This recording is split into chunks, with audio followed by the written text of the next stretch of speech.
Hello everyone, मेरे YouTube channel पर आप सबों का स्वागत है। आज मैं लेकर आया हूं आप लोगों के लिए टेंस और टेंस में प्रेजेंट इंडेफिनिट टेंस में पढ़ा रहा हूं।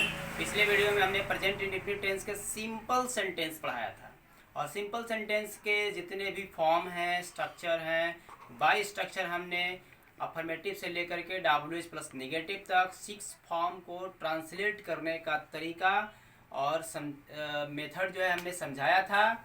और आज मैं प्रेजेंट इंडेफिनिट टेंस में आने वाले कुछ डिफरेंट टाइप के सेंटेंसेस को पढ़ाने वाला हूँ। और डिफरेंट टाइप के जो सेंटेंसेस है उसे मैं एक एक स्ट्रक्चर से समझाने वाला हूँ, क्योंकि आप ऑलरेडी स्ट्रक्चर 6 स्ट्रक्चर पढ़ चुके हैं। तो आज मैं एक ही स्ट्रक्चर समझाऊंगा और उस स्ट्रक्चर के आधार पर आप 6 स्ट्रक्चर को कंप्लीट करेंगे। तो आइए देखते हैं। हमारा आज के क्लास है some other structures of simple present tense. सबसे पहला जो स्ट्रक्चर है इसमें लिखा हुआ है सब्जेक्ट V1 या V5 और इसके बाद है इन्फिनिटिव। इन्फिनिटिव के बाद OW। तो स्टूडेंट्स, आपके मन में आ रहा होगा कि ये इन्फिनिटिव क्या है। इन्फिनिटिव V1 और V5 के बाद अप्लाई होने वाला है। तो सबसे पहले मैं चाहूंगा कि आपको इन्फिनिटिव से परिचय करा दूं। तो आइए, यहाँ पर नोट में लिखा हुआ है 2 + V1 इज कॉल्ड इन्फिनिटिव।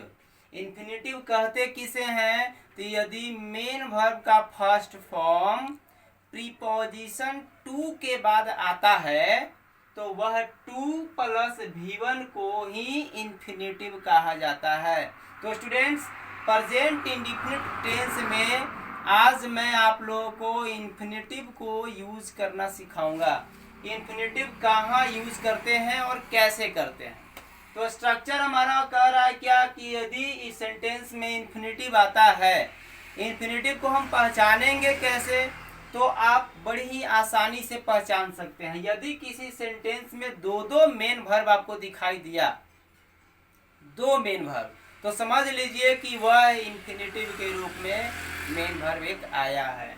जैसे एग्जाम्पल देख सकते हैं, मैं प्रतिदिन पढ़ने जाता हूँ। तो स्टूडेंट आप देख सकते हैं इसमें 2 मेन वर्ब है, एक पढ़ना और एक जाना। तो पढ़ने जाता हूँ में पढ़ना और जाना मेन वर्ब है। अब आपके दिमाग में आएगा कि इसमें से इन्फिनिटिव कौन है। तो बड़ी आसान है पहचानना।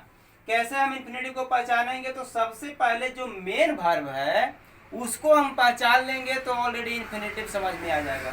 जिस मेन वर्ब में ताहे तीहे लगा हुआ है, यानी जिस मेन वर्ब में टेंस की पहचान लगी हुई है, वह इन्फिनिटिव नहीं होगा, क्योंकि आप उसे V1 और V5 के रूप में यूज करते हैं। तो जिस सेंटेंस में फ्री आएगा, मेन वर्ब स्वतंत्र रूप से आएगा, फ्री रहेगा, किसी प्रकार की पहचान उसके साथ नहीं जुड़ा हुआ है, तो उसे हम इन्फिनिटिव के रूप में समझते हैं। तो इसलिए अब आप आसानी से समझ सकते हैं, पहचान लेंगे कि इन्फिनिटिव कौन है। आप देख सकते हैं इसमें पढ़ना इन्फिनिटिव है। इसमें देख सकते हैं वह तुमसे शादी नहीं करना चाहती है। आप देख सकते हैं ताहे तीहे चाहना में लगा हुआ है। चाहना में ताहे तीहे लगा हुआ है, इसलिए यह जो है इन्फिनिटिव नहीं होगा। फ्री मेन वर्ब कौन है? तो शादी करना, ये जो है इन्फिनिटिव होगा।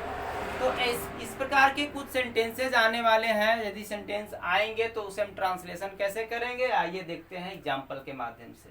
हमारा स्ट्रक्चर कह रहा है subject V1 V5 infinitive OW। तो देखिए, जैसे मैं प्रतिदिन पढ़ने जाता हूं, तो सब्जेक्ट हमने यूज किया I और पहचान जिसमें लगा हुआ है उस मेन वर्ब को यहाँ लिखेंगे V1 या V5 के फॉर्म में, गो। और इसके बाद जो फ्री मेन वर्ब है इन्फिनिटिव के रूप में है, यहाँ हमने यूज किया to read. I go to read और इसके बाद जो अदर वर्ड बच जाएगा उसे हम अप्लाई करेंगे, यानी I go to read every day। I go to read every day। इस प्रकार से हम सेंटेंस कराते हैं। नेक्स्ट एग्जांपल, वह तुमसे शादी नहीं करना चाहता है। हो सकता है ये सेंटेंस नेगेटिव, इंट्रोगेटिव, WH किसी भी फॉर्म में आ सकता है। तो अब मुझे बताने की जरूरत नहीं है कि सेंटेंस इंट्रोगेटिव में रहेगा तो कैसे बनाएंगे, WH में रहेगा तो कैसे बनाएंगे, क्योंकि इसका हमने ऑलरेडी पहले ही प्रीवियस क्लास में बता दिया है। तो आप देख सकते हैं एक एक सेंटेंस हमने लिया है समझने के लिए। वह तुमसे शादी नहीं करना चाहती है, सी डज नॉट वांट, ये आपको जो प्रीवियस क्लास में भी स्ट्रक्चर था उसी पर चलेगा। सी के बाद डज नॉट लगेगा, निगेटिव सेंटेंस है तो डज नॉट वांट हो गया V1 और इसके बाद हम इन्फिनेटिव यूज करेंगे, वांट टू मैरी यू। यहाँ पर जो इन्फिनेटिव है आमतौर पर स्टूडेंट मिस कर जाते हैं कि इन्फिनेटिव हम यूज कहाँ करें, तो हमेशा आप याद रखेंगे V1 जो आने वाला होगा मेन वर्ब, उसी के बाद हम इन्फिनेटिव यूज करते हैं, इधर उधर नहीं करते हैं। नेक्स्ट एग्जांपल देख सकते हैं, इंट्रोगेटिव सेंटेंस रहेगा तो कैसे बनाएंगे, क्या तुम मुझसे मिलना चाहते हो, तो बनेगा डू यू, इंट्रोगेटिव है इसलिए डू, तो do you want to meet me. यहाँ पर वांट के बाद मिलना जो है फ्री वर्ब है, स्वतंत्र वर्ब है, इन्फिनेटिव के रूप में हमने लगा दिया टू मीट। इसके बाद है वह तुम्हें क्यों जान से मारना चाहता है, वह तुम्हें क्यों जान से मारना चाहता है, इसमें भी देख सकते हैं WH वर्ड है, इसके बाद एक मेन वर्ब है चाहना और उसके साथ एक फ्री वर्ब है जान से मारना, यानी जान मारना, तो दो मेन वर्ब आए हैं, यहाँ पर इन्फिनेटिव यूज किया जाएगा। Why does he want to kill you, जब डज लगता है तो V1 यूज होता है, हमने बताया भी था, तो बन जाएगा Why does he want to kill you। तो स्टूडेंट्स आपने सेंटेंस में इन्फिनेटिव यूज करना सीखा, इन्फिनेटिव कैसे करते हैं। कुछ और भी सेंटेंसेस का टाइप हम देखते हैं जिसमें इन्फिनेटिव यूज होता है, जैसे है फर्स्ट में है सब्जेक्ट नो या नोज, यानी कि यदि कोई सेंटेंस नो या नोज से शुरू हो रहा हो, यानी नो मीन्स होता है जानना, तो जानना से अगर मेन वर्ब के साथ सेंटेंस लगा हुआ है और उसके साथ कोई दूसरा मेन वर्ब आ रहा हो, तब हम वहां पर डायरेक्ट केवल इन्फिनेटिव यूज ना करके हाउ के बाद इन्फिनेटिव यूज करते हैं। एक वर्ड हम यूज करते हैं हाउ और इसके बाद हम इन्फिनेटिव यूज करते हैं। जैसे एग्जांपल में देख सकते हैं, मैं नदी में तैरना जानता हूं, मैं नदी में तैरना जानता हूं। एक और तरीके से सेंटेंस आ सकता है, जैसे मुझे नदी में तैरना आता है, यानी वही बात है, मुझे नदी में तैरना आता है यानी मैं जानता हूं। तो जानने के सेंस में अगर सेंटेंस आ रहा हो तब हम उसमें क्या करते हैं, आई नो V1 यूज करें सब्जेक्ट के बाद, इसके बाद इन्फिनेटिव यूज करने से पहले हाउ ऐड कर देंगे, I know how to swim in the river. बहुत ही आसान है, how to swim in the river.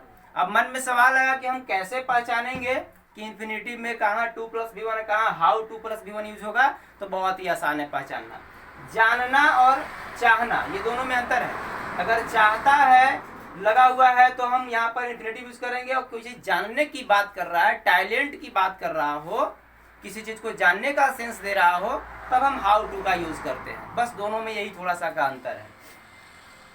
और भी कुछ एग्जाम्पल के माध्यम से समझ सकते हैं, जैसे क्या तुम्हें अंग्रेजी बोलना आता है, इसका मतलब हुआ कि वो अंग्रेजी बोलने के बारे में वो जानना चाहता है कि उसे अंग्रेजी बोलना आता है कि नहीं, उसके पास इंग्लिश की जानकारी है या नहीं, यानी कि टैलेंट को परफॉर्मेंस करने वाला जो सेंटेंस होगा उसमें हम हाउ लगाएंगे, और उसको बड़ी आसानी से पहचान सकते हैं। नो से बनेगा सेंटेंस, नो या नोज रहेगा, यानी जानना रहेगा मेन वर्ब के रूप में, तो बना देंगे do you know how to speak English, do you know how to speak English, क्या तुम्हें पता है अंग्रेजी कैसे बोला जाता है, यानी कि क्या तुम्हें अंग्रेजी बोलना आता है या क्या तुम अंग्रेजी बोलना जानते हो। इस तरह से हम सेंटेंस बना सकते हैं।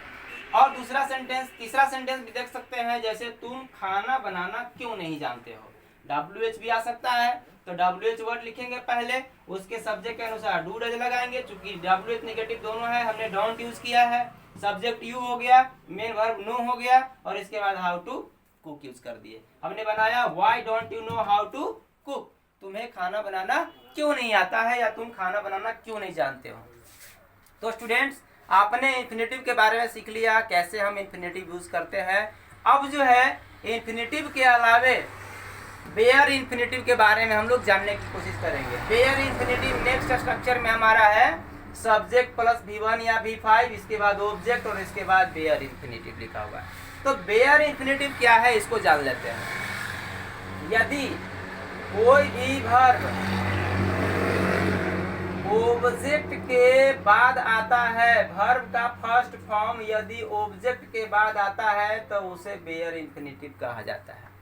याद रखेंगे इन्फिनेटिव किसे कहेंगे, तो टू के बाद V1 आता है, यानी प्रीपोजिशन टू के बाद V1 आएगा, इन्फिनेटिव कहलाएगा। और यदि V1 किसी ऑब्जेक्ट के बाद आ रहा हो तो उसे बेयर इन्फिनेटिव कहते हैं।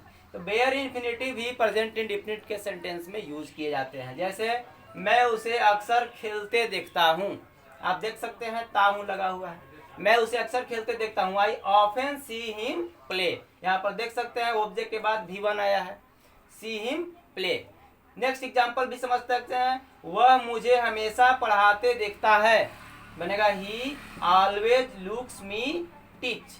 ही ऑलवेज लुक्स मी, वह हमेशा मुझे देखता है, कैसे, तो पढ़ाते हुए देखता है, तो मी के बाद टीच। तो यहाँ पर जो V1 यूज हो रहा है ऑब्जेक्ट के बाद, इसी को हम क्या कहेंगे, बेयर इन्फिनेटिव कहेंगे। तो बेयर इन्फिनेटिव भी सेंटेंस में आ सकते हैं। आइए कुछ और स्ट्रक्चर देखते हैं। पहला फोर्थ स्ट्रक्चर हम लोग आज के चौथा स्ट्रक्चर हमारा क्या कह रहा है, फोर्थ स्ट्रक्चर में हमारा कह रहा है कि सबसे पहले हम सब्जेक्ट यूज करेंगे, सब्जेक्ट के बाद V1 या V5 यूज करेंगे, और इसके बाद है जीरंड। ये जीरंड आप लोगों के लिए थोड़ा सा हो सकता है न्यू वर्ड आ रहा होगा। मैं आप लोगों को बता दूं कि जीरंड जो है एक बेहद इम्पोर्टेंट वर्ड है, चैप्टर है ग्रामर का, आप इसमें पढ़ेंगे। यह जो है यह फाइनाइट और नॉन फाइनाइट वर्ब जब आप पढ़ेंगे उसमें ये वर्ड आता है। तो जीरंड हम कहते किसे हैं, मुख्य रूप से आप बात याद रखेंगे कि वर्ब का चौथा रूप, इसीलिए हमने ब्रैकेट में लिख दिया है कि fourth form of the verb that is called gerund when it is used as a subject as an object. यदि किसी सब्जेक्ट के रूप में वर्ब का फोर्थ फॉर्म यूज हो रहा हो, या वर्ब का फोर्थ फॉर्म किसी ऑब्जेक्ट के रूप में यूज हो रहा हो, तो वैसे वर्ब के फोर्थ फॉर्म को हम जीरंड कहते हैं। तो यहाँ पर जीरंड भी यूज किया जाता है प्रेजेंट इंडेफिनिट के सेंटेंसेस में। कैसे, एग्जाम्पल से समझते हैं। मैं कहानियां पढ़ना पसंद करता हूँ, मैं कहानियां पढ़ना पसंद करता हूँ, यहाँ पर लाइक से बनने वाला जो भी सेंटेंस होगा उसमें जीरंड यूज करेंगे।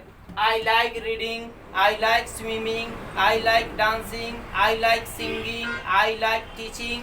इस तरह से मैं खाना पसंद करता हूँ, मैं पढ़ाना पसंद करता हूँ, मैं टीवी देखना पसंद करता हूँ, इस तरह से सेंटेंसेस जाएंगे तो इसमें जीरंड यूज होता है। क्या तुम धूम्रपान करना पसंद करते हो, क्वेश्चन भी पूछ सकते हैं, तो वही क्वेश्चन के लिए कुछ नहीं करना है, डू डज शुरू में करेंगे, यहाँ पर हो जाएगा do you like smoking, do you like smoking, तो यहाँ पर डू से बनाएंगे। तुम्हें नाचना अच्छा क्यों नहीं लगता है, अच्छा लगना यानी कि वो पसंद करने की ही बात कर रही है सेंटेंस में, तो बनेगा why don't you like dancing. यहाँ अच्छा लगना मतलब कि फीलिंग की बात हो रही है, अच्छा फील होना यानी पसंद होना, तो यहाँ पर why don't you like dancing बनेगा। इसलिए यहाँ पर हम जीरंड का भी यूज करते हैं प्रेजेंट इंडेफिनिट के सेंटेंस में। आइए कुछ और भी सेंटेंसेस देखते हैं प्रेजेंट इंडेफिनिट का, जिसमें है फिफ्थ स्ट्रक्चर हमारा सब्जेक्ट V1 या V5, ऑब्जेक्ट, इसके बाद फोर, सीन्स और टाइम। कुछ सेंटेंसेज ऐसे होंगे प्रेजेंट इंडेफिनिट में जिसमें टाइम आता है, और टाइम के साथ यदि सेंटेंस आता है तो उसमें हम फोर और सीन्स का प्रयोग करते हैं। ऐसे आमतौर पर आप लोग यदि टेंस कभी कभार पढ़े होंगे तो आप पढ़े होंगे कि फोर और सीन्स का प्रयोग इन परफेक्ट कंटिन्यूअस में यूज किए जाते हैं, चाहे वो प्रेजेंट हो या पास्ट हो या फ्यूचर हो। लेकिन मैं उसमें भी पढ़ाऊंगा, लेकिन प्रेजेंट इंडेफिनिट में भी फोर सीन्स का प्रयोग होता है। आइए कुछ एग्जाम्पल के माध्यम से समझते हैं। सबसे पहले हम लोगों को ये जानना जरूरी है कि हम सीन्स कहाँ यूज करेंगे और फोर कहाँ यूज करेंगे। तो पॉइंट ऑफ टाइम यानी निश्चित समय रहेगा तो सीन्स यूज करेंगे, और पीरियड ऑफ टाइम यानी अनिश्चित समय रहेगा तो फोर यूज करेंगे। यानी जिस समय को पूरी तरह से हम समझ रहे हैं, बिल्कुल निश्चित है, तो सीन्स, और जिस समय को कोई अता पता नहीं चल रहा है तो उसे उसके साथ फोर यूज करेंगे। एग्जाम्पल से समझते हैं। जैसे मैं बचपन, यहाँ पर बचपन से ऐड होगा, सॉरी, वह बचपन से झूठ बोलता है, वहां पर सेंटेंस में आएगा वह बचपन से झूठ बोलता है। आप देख सकते हैं टाइम इंक्लूड किया हुआ है सेंटेंस में, बचपन से, तो बचपन से मतलब उसकी एक निश्चित अवधि है, निश्चित समय को रिप्रेजेंट कर रहा है, इसीलिए इसके साथ हम सीन्स लगाएंगे। और झूठ बोलता है, देख रहे हैं ये सेंटेंस प्रेजेंट इंडेफिनिट को भी शो कर रहा है पहचान के अनुसार। हमने बनाया है ही टेल्स ए लाई। मैं आपको बता दूं कि यदि सेंटेंस में झूठ बोलना और सच बोलना दो वर्ड आते हैं, तो झूठ बोलना यदि आता है तो उसके साथ टेल का प्रयोग करते हैं बोलने के लिए, और सच बोलना यदि आता है तो बोलने के लिए स्पीक का प्रयोग करते हैं। यानी झूठ बोलना का टेल ए लाई और सच बोलना का हो जाएगा स्पीक द ट्रूथ। तो वहां पर थोड़ा सा डिफरेंट हो जाता है। तो यहाँ पर टेल्स अ लाई हुआ क्योंकि ही है सब्जेक्ट, V5 यूज करेंगे, ही टेल्स अ लाई। इसके बाद टाइम लगा हुआ है, बचपन से हमने यूज कर दिया सिंस चाइल्डहुड। तो हमारा सेंटेंस बन गया he tells a lie since childhood. बहुत ही आसान है ट्रांसलेशन बनाना। मैं लगभग 10 वर्षों से अंग्रेजी पढ़ाता हूँ। आप देख सकते हैं पढ़ाता हूँ प्रेजेंट इंडेफिनिट को शो कर रहा है। तो यहाँ पर सेंटेंस बनेगा I teach English about 10 years. अब यहाँ पर 4 छूट गया, यहाँ पर हम ऐड करेंगे 4 अबाउट 10 ईयर्स, क्योंकि 10 वर्षों से आप देख सकते हैं 10 वर्षों से ये अनिश्चित समय को रिप्रेजेंट कर रहा है। क्यों? इसलिए अनिश्चित समय को रिप्रेजेंट कर रहा है क्योंकि 10 वर्षों से बोलने से ये पता नहीं चल रहा है कि कब से पढ़ा रहे हैं, 2005 से पढ़ा रहे हैं कि 2007 से पढ़ा रहे हैं कि 2010 से पढ़ा रहे हैं। इसलिए इसमें कोई भी सर्टेन टाइम नहीं शो कर रहा है। यहाँ पर हम टाइम मेंशन करने के पहले 4 यूज करेंगे। चूंकि लगभग लगा हुआ है तो लगभग का अंग्रेजी हमने यहाँ पर अबाउट यूज किया है। बनेगा I teach English for about 10 years. तो इस तरह से हमने 5 स्ट्रक्चर प्रेजेंट इंडेफिनिट का पढ़ाया स्टूडेंट्स, और अगले वीडियो में प्रेजेंट इंडेफिनिट का ही कुछ और भी स्ट्रक्चर्स लेकर के आऊँगा जो प्रेजेंट इंडेफिनिट से जुड़ा हुआ रहेगा। तो आज का वीडियो मेरा कैसा लगा आप कमेंट में ज़रूर दें, और हाँ, प्रैक्टिस करना ना भूलें। आप जितना ज़्यादा ट्रांसलेशन बनाएंगे, जितना ज़्यादा अपने बुक के सहयोग लेंगे और प्रैक्टिस करेंगे, उतना ही ज़्यादा ये क्लियर होगा। तो मुझे उम्मीद है मेरी वीडियो आप लोगों को काफ़ी उपयोगी साबित हो रहा होगा। तो आप पढ़ते रहें, स्टडी करते रहें, और अगले वीडियो में मेरा प्रेजेंट इंडेफिनिट का सेंटेंस आएगा। तो चलते चलते मैं आप लोगों को बोलना चाहूँगा कि आप घर पर रहें और लॉकडाउन का पालन करते रहें। आज का क्लास इतना ही। Thank you.